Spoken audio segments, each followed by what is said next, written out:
Hai friends, selamat datang kembali di video kedua dari channel YouTube Bola Bung Binder. Hari ini saya merasa perlu upload video kedua ini karena masih ada sisa satu pertandingan di fase perempat final UEFA Champions League musim ini, yaitu antara Manchester City melawan Lyon. Saya lebih suka justru membahas atau berdiskusi tentang pertandingan sebelum pertandingan tersebut dimainkan.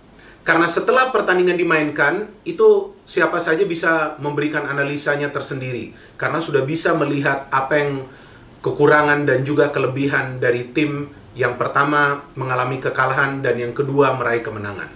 Tapi yang menarik jika kita membahas pertandingan sebelum kick-off.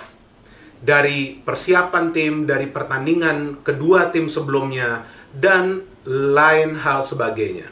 Oke, kita langsung saja to the point membahas kekuatan dan persiapan dari kedua tim yang akan bertanding dini hari nanti. Ini adalah pertandingan terakhir yang akan menentukan tim keempat yang berhak lolos ke fase semifinal. Oke, apa yang kita ketahui tentang game sebelumnya dari Juventus melawan Lyon? Bahwa Lyon bisa mencegah Juventus tidak mencetak gol di leg pertama. Kita fokus dulu ke leg pertama, saat Lyon bisa menang dengan skor 1-0. Dari catatan saya, bahwa dari leg pertama tersebut sebetulnya Juve unggul dari ball possession, Juve unggul dari total shot, ya. Saya berbicara total shot. Saya belum berbicara soal shot on target. Juve juga unggul dari akurasi passing, tapi di sisi lain di first leg tersebut Lyon unggul dari total shot on target, Lyon unggul dari total intercept, Lyon unggul dari total tackling, Lyon unggul dari total clearance atau haluan, dan Lyon unggul dari segi pelanggaran. Ini sebuah catatan statistik yang menarik karena melihat statistik ini sepertinya kita memiliki persepsi bahwa Lyon bermain defensive football.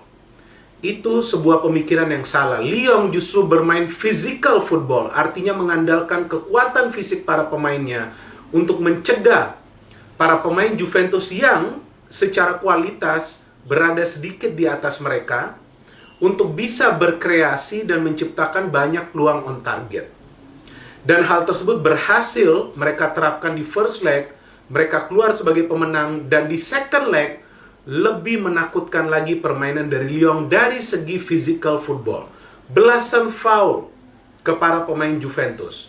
Mereka tidak banyak melakukan shot on goal, bahkan total attempt pun tidak banyak.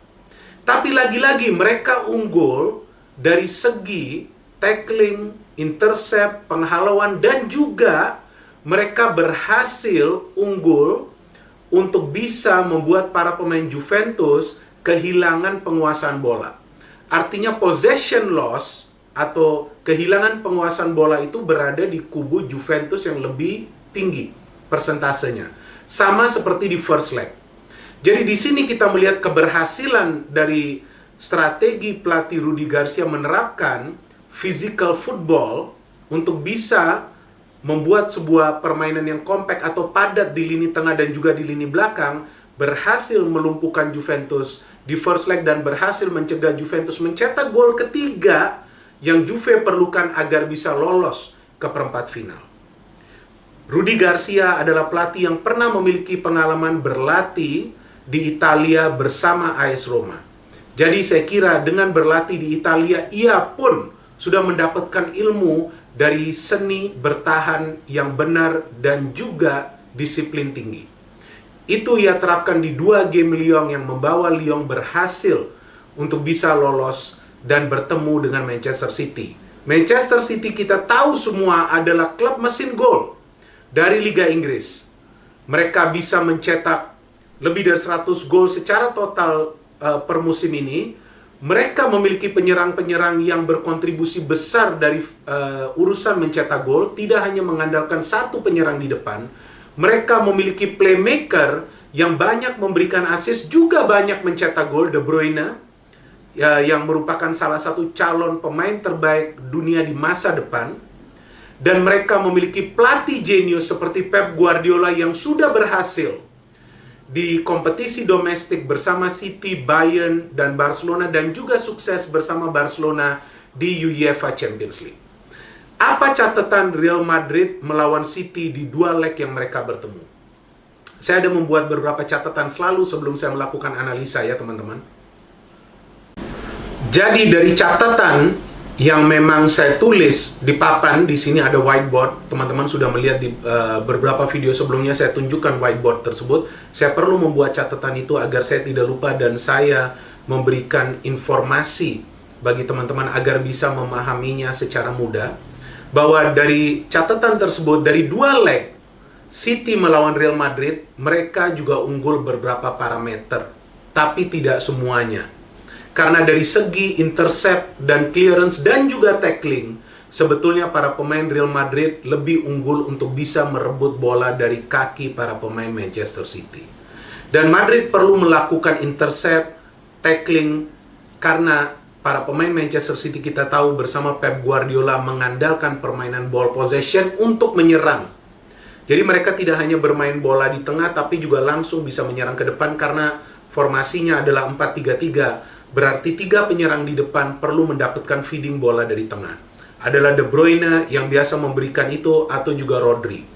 Luar biasa mobilitas para pemain Manchester City ketika mereka menyerang. Walaupun pada saat bertahan, kadang-kadang mereka juga terlambat untuk memberikan pelapisan ke lini pertahanan mereka yang merupakan salah satu kelemahan Manchester City musim ini, bahwa mereka tidak memiliki sosok yang kuat di center of defense setelah Vincent Kompany tidak berada di klub tersebut. Oke, selain tadi informasi yang sudah saya berikan dari 2 leg Real melawan City, kita lihat bahwa dari 2 leg tersebut City juga banyak menciptakan total attempt ke gawang dari Real Madrid. Dan akurasi passing dari City jauh lebih unggul daripada Real Madrid. Walaupun para pemain Real Madrid berhasil juga melakukan tackling dan juga intercept yang lebih banyak. Tapi pada intinya, para pemain City bisa mengajak para pemain Madrid bermain sesuai dengan irama yang diinginkan oleh para pemain City. Artinya apa? Memancing keluar para pemain Madrid.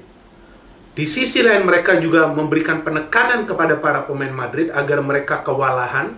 Karena penekanan yang dilakukan oleh para pemain City ini bukan untuk melakukan pelanggaran, seperti halnya yang dilakukan Lyon untuk bermain fisikal, tapi untuk menutup ruang gerak para pemain Real Madrid. Ini saya berbicara tentang City melawan Madrid.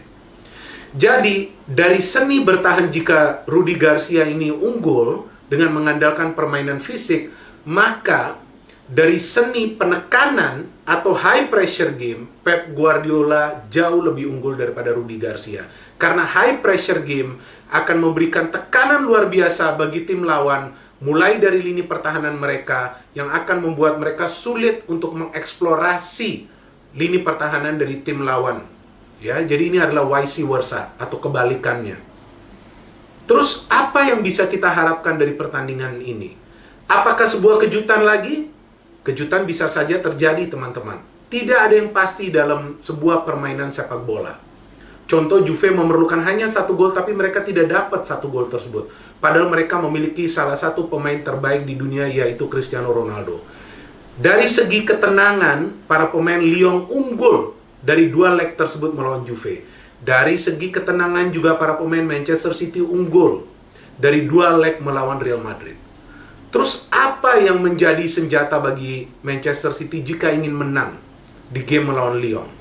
Saya melihat bahwa senjata City akan berada di 2 fullback mereka. Walaupun kita belum tahu nih siapa yang akan diturunkan, karena sering terjadi perubahan kan di fullback.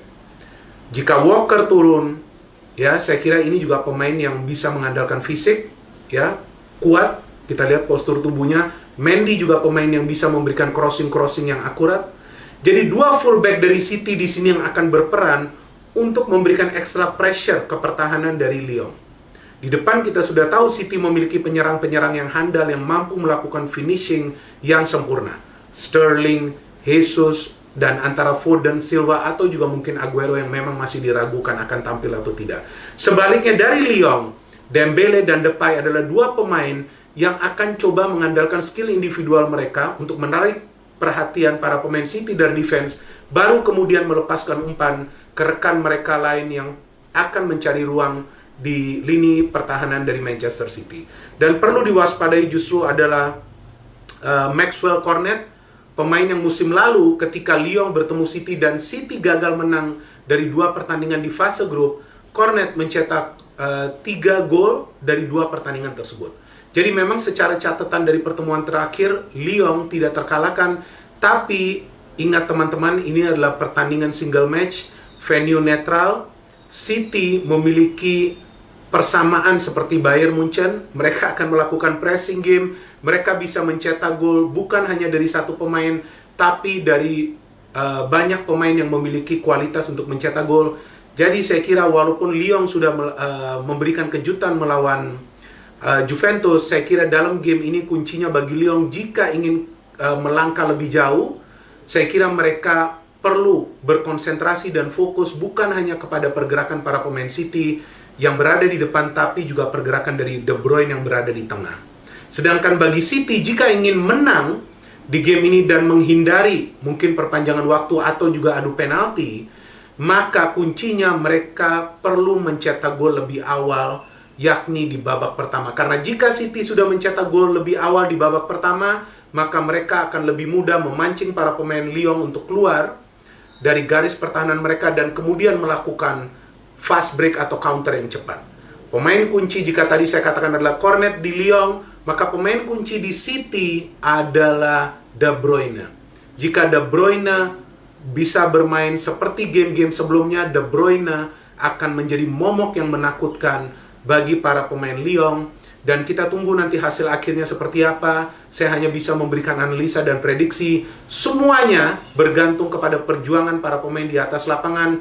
Yang penting kita memberikan informasi yang akurat dan juga memberikan analisa yang positif.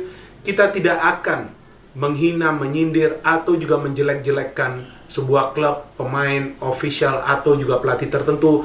Karena bukan itu ciri kita dari channel ini. No hate, only football, salam sepak bola.